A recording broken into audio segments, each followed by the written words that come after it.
Boulevard des Perrières, lundi vers 17h30, un ado de 14 ans est agressé par un individu déguisé en clown. Il parvient à s'enfuir. La famille a porté plainte. Une spécialité mâconnaise? Pas du tout.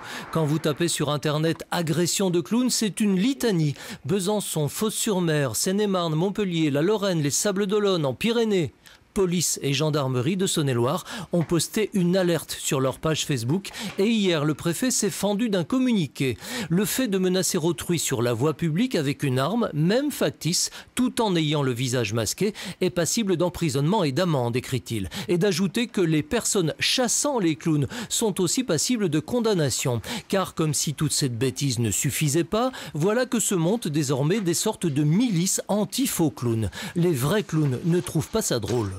S'emparer d'un costume pour être agressif, voilà, ça n'a pas de chance, c'est tombé sur les clowns, mais voilà, ça aurait pu tomber sur des personnages. Ce qui est très embêtant, c'est que c'est un personnage lié à l'enfance.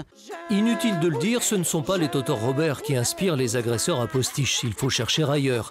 Aux États-Unis, les vidéos postées par DM Pranks font un tabac, mais lui ne fait que semblant d'agresser les passants. Sorte de caméra invisible un peu douteuse. En revanche, entre le Joker de Batman, le Gripsou de Stephen King porté à l'écran ou la série American Horror Story, les modèles de clowns sadiques sont innombrables.